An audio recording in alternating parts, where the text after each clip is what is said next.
Welcome to Obscure Time, where forgotten stories find new life, and the silent scars of the past are finally given a voice. Today, we journey to the edges of Africa's coastline, to the crumbling forts, broken chains, and vanished memories of a time when millions were stolen from their homeland and never returned.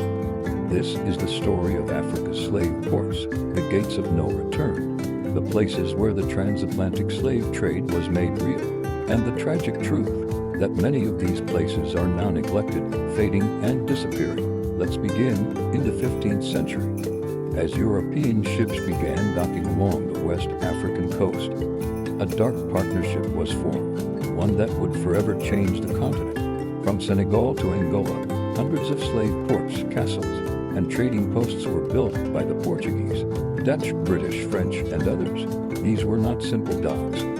They were machines of human export designed to trap, hold, and transport African lives.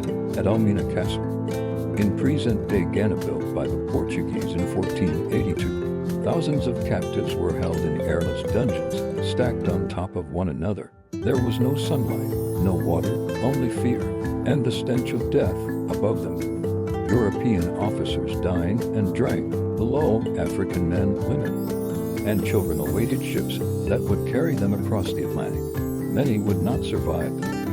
Wait, Elmina is just one. There was Cape Coast Castle, also in Ghana, where British traders conducted their business over dungeons holding terrified souls.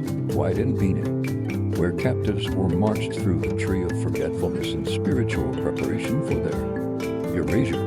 Bunce Island in Sierra Leone, a British stronghold that trafficked tens of thousands of enslaved Africans to South Carolina and the Caribbean. In Nigeria, ports like Badagry and Lagos were thriving centers of human trade. Badagry's point of no return still stands, barely marking the path to the beach where captives were rowed out to wait.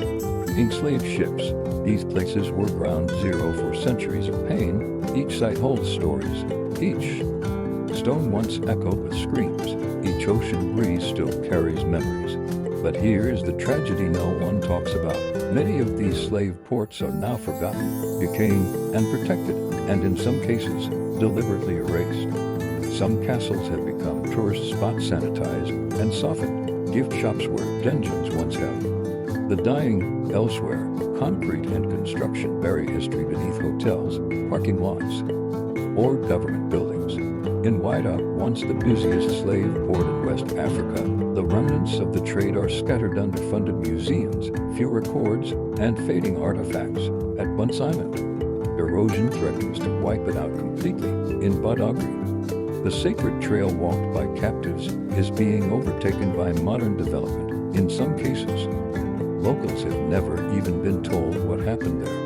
Children grow up playing on beaches where their ancestors were shipped into bondage, without knowing the history beneath their feet. Why? Why are these places being lost? Part of the answer is economic. Many African nations face limited resources and must prioritize pressing needs like healthcare, education, and infrastructure. But there's another reason, one harder to say: shame. These places force nations to confront not only the pain inflicted from outside, but the uncomfortable truths from within. That African kingdoms and local leaders sometimes played a role. That brother sold brother. That this history is not black and white, but gray and heavy. But erasing these places doesn't erase the pain. It just leaves generations unhealed. The slave ports are more than ruins. They are witnesses, they are evidence, and they are essential to memory, because without memory, there is no justice. And without justice, there is no peace. Some places are trying. In Ghana, the year of return in 2019 brought global attention to Elmina and Cape Coast castles. In Senegal, Badagry Island's Maison des Esclaves still stands as a haunting memorial. But these are the exceptions. Hundreds of lesser-known ports lie unmarked, unfunded, and protected, and the clock is ticking. Rising seas threaten coastal ruins. Developers seek to build over sacred lands, and every year, more of this history vanishes. So what can we do? We can speak, we can remember, we can educate others. If you are of African descent, your roots may pass through one of these ports. If you are not, this is still your history, because the slave trade shaped the world we live in. Its impact lives in wealth gaps, racial injustice, broken identities, and scattered families. Preserving these sites is not just about honoring the past, it's about building a future rooted in truth. Let us call on governments to protect these landmarks. Let us urge educators to teach the full story. Let us honor the names that were lost. These ruins do not belong to silence. They belong to memory. And through memory, we begin to heal. Thank you for watching. For more untold stories, follow Obscura Time.